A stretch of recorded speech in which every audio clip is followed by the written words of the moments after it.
Hello and welcome back. Yes, in a moment, you'll be able to see a nice little dot follow my hand because we're going to be capturing poses.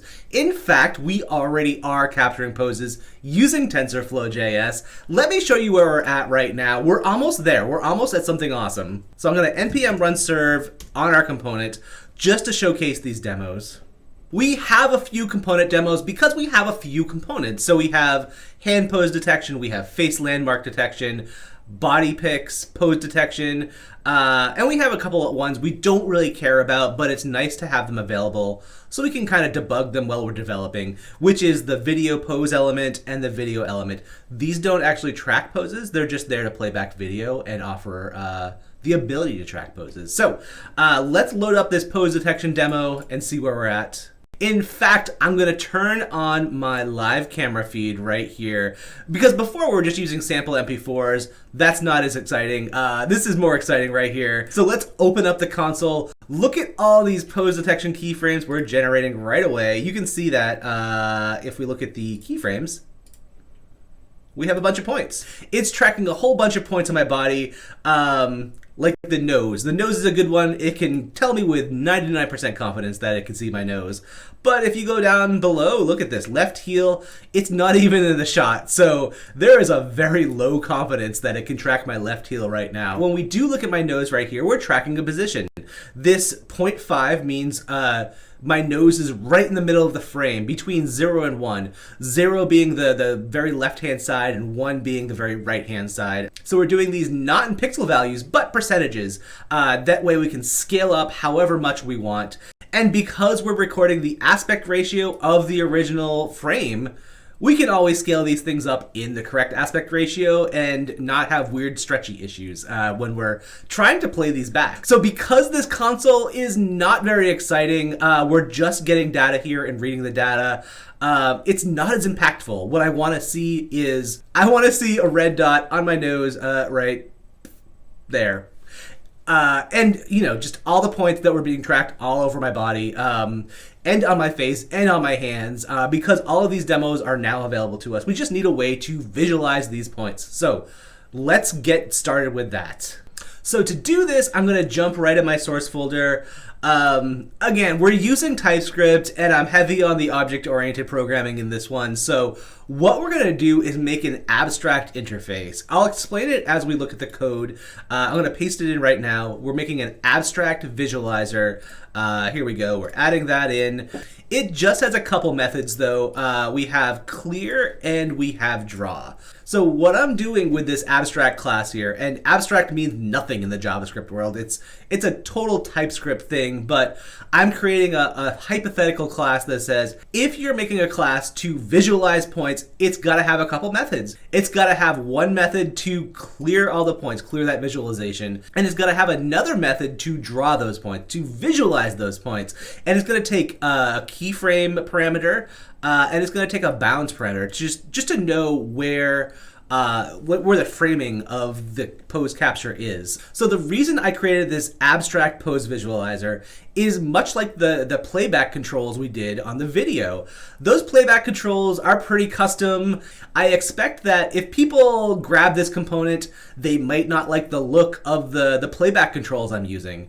They might want to make their own. And likewise, this pose visualizer I'm going to make, they might not like the look of that either, or basically how it acts, but there needs to be some promise, an API into a pose visualizer or the playback controls that if you want to make your own, you can expect it's going to work if you follow the API I'm building. Let's actually make the pose visualizer. So this pose visualizer, I'm going to drop this in right now. It's called Visualization Canvas. That is what the component is going to be named.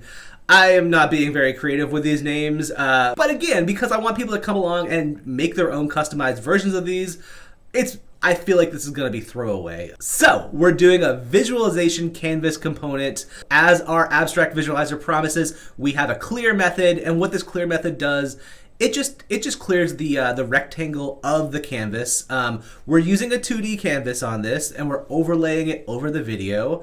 I'll get to that in a bit. And the other thing that our abstract visualizer promises is a draw method with frames coming in, keyframes coming in, and bounds coming in. So we just draw points based on these. But other than that, this is just a normal web component where, you know, we're making a canvas, drawing into it. It's not that complicated. We do have some attributes that we're using.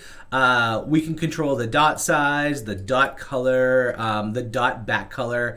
The dot color versus the dot back color, I'm trying to emulate 3D. So the dots closest to the camera will be a certain color, and then it's going to like kind of gradiate back to the farthest away dots. Again, like most other things in this component library, no lit, no extra libraries, just us and using the standards-based API for web components. But now we do have to add on to our video pose element class. So remember, this is the class. It extends our video element. Our video element plays back video. Our video pose element extends that video player and adds some base functionality for using any of the pose capture methods we want to use. And then every single pose solution we have, you know, whether it is the face landmark, the hand pose, whatever. And so if we scroll down, we can find our onPose frame function. Now remember, each of our pose solutions, each TensorFlow model, whether it's the hand pose one, whether it's the face landmark one, they all call back to the base class of video pose element on this pose frame. So here we can add a little bit of functionality to go in and draw what it comes up with, draw those keyframes. So again, we're using slots here. I'm using slots to add in these optional features. So whether it's the playback controls or the visualization, you might not want to visualize, or you might not want the user to have control of the video. So this is why I'm just adding this optional stuff in slots, so you can just like not bother to add the slot. So I think that's all we need to try this out. We have all the code we need. So I'm gonna do a quick npm build of this to build that TypeScript up. There's a couple extra transpiled files we generated here, the abstract visualizer and the visualization canvas. So let us ignore those in our git ignore as well.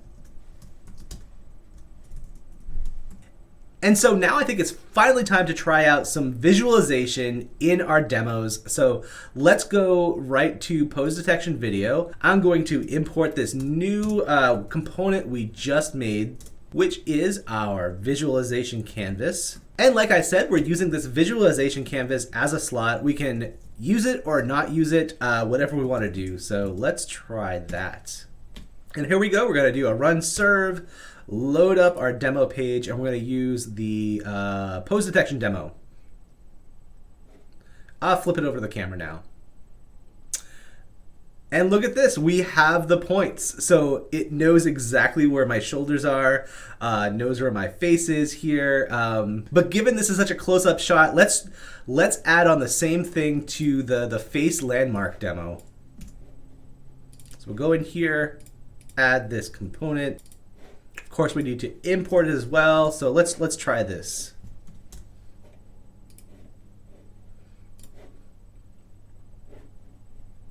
Look at this, it's tracking my face super well. There's tons of points on here. You can see the exact silhouette of my face. Let's try some hands now. Again, I'll import the same component, and then we'll use that component. So let's try this hand pose demo out. It's all pretty smooth. You can notice a little bit of a lag. I have a lot of stuff running on my computer now. Maybe that's part of it, but overall, it's pretty smooth. It looks pretty nice. And remember, we can control what these dots look like as well. So we can say dot size equals. Let's make them huge. Let's make them 15 pixels. It's going to blow them up a lot. And then dot color equals, let's say green. So 00 for the red, FF for the green, and then 00 for the blue. So that'll be a green color. So yeah, look at this.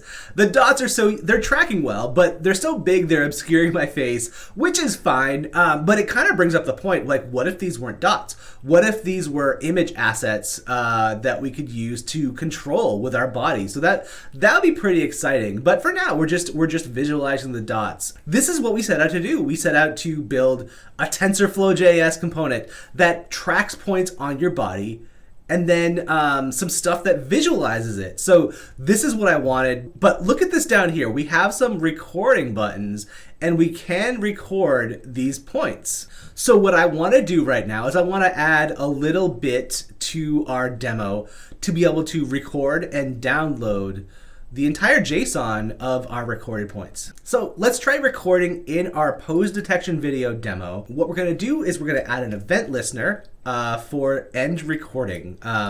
So the components fire out an event to indicate that the user has stopped recording and we can do something. I'm also going to add this common demo file, this demo.js file, for use by all of our demos. We're going to add an on-end recording function to each of these demos, and it's going to create an anchor tag and set the data of that tag to a stringified version of the JSON recording, and it's going to offer that link to download. So let's try that out right now.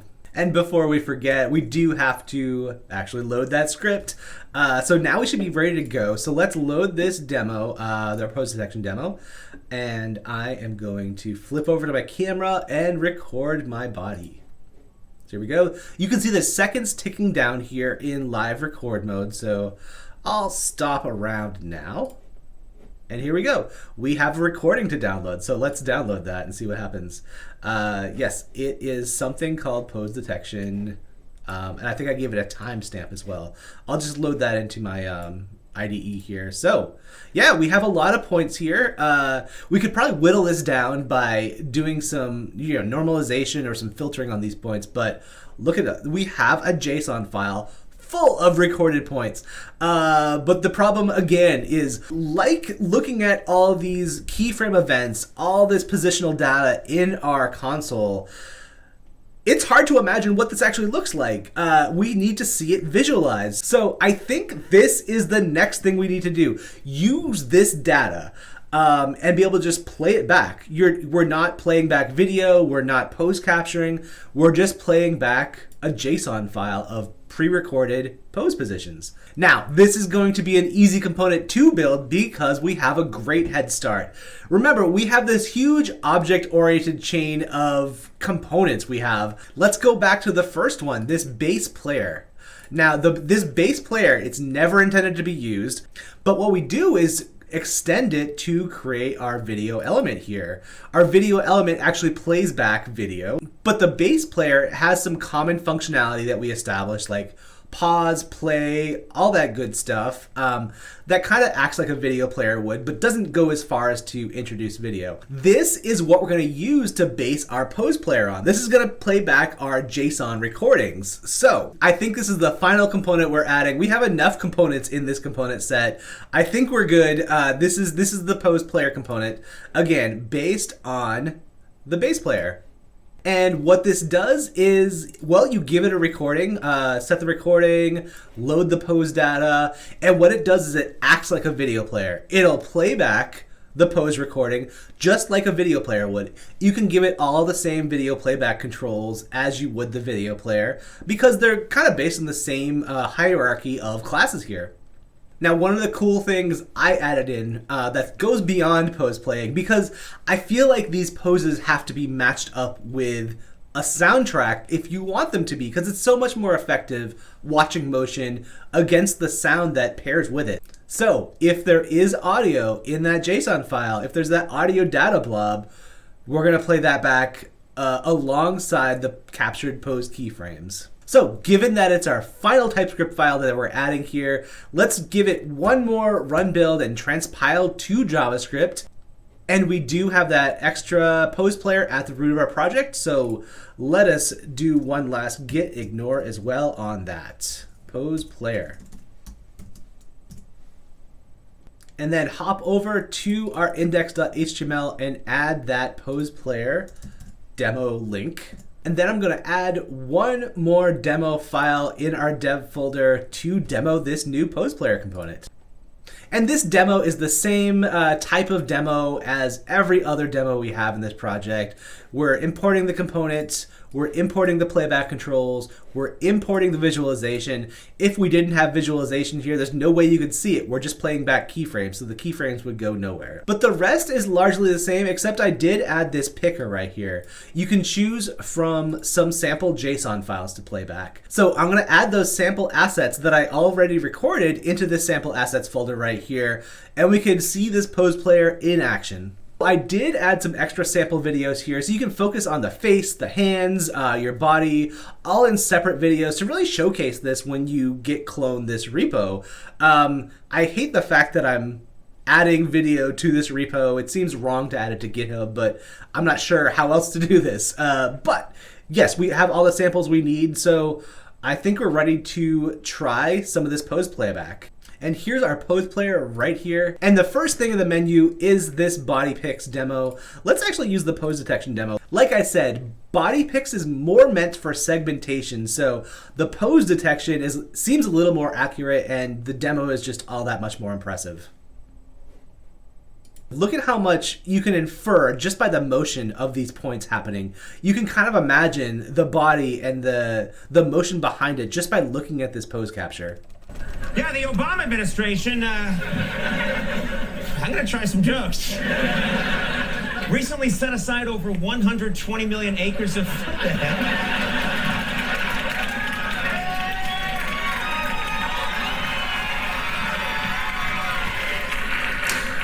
Let's flip this over to try some of the other samples we took. So we have a face landmark capture as well, so check this out. Weird. Oh, you ruined it. It started off so good, and then you just ruined it. You know, I have a bubble in my brain that causes me to occasionally mispronounce a very easy word like weird, and I went weird. I love calling it out. I love how this is inferred with all the points that are captured, like, even though you can't see the original source video. This is how it's pronounced. You know, my favorite is when people say, I've heard it both ways. Let's do one final demo of the hand pose capture. So I used a piano tutorial video here, so let's take a look at that. And I think this sample video, fingers pressing down on keys paired with the piano sound effects, it really just showcases like how accurate, how speedy, just because you can imagine exactly what's happening here with the points and with the audio. All right, so I think we accomplished what we set out to do in this episode, which is, you know, build a set of components for pose tracking, whether it's your body, whether it's your hands, and of course, if it's your face. And this is what I'm using right now. This floating head is coming courtesy of the face mesh model of TensorFlow.js, and it's built with our component, and that's how I am talking at you right now. But, you know, I don't think we should get too excited yet. This looks cool and all, but we haven't published this to NPM yet, so there's a few issues where this works great locally, but, you know, when you have it installed as a component in your environment to build an app, it doesn't quite work yet, so we need to fix a couple things. And of course, you know, there's documentation to add, but yeah, we've already finished the most exciting stuff. So if you're interested in sticking with me to the end, in the next step, we'll tie up all those loose ends. So stay tuned, stay with me, stay with the floating head. Later.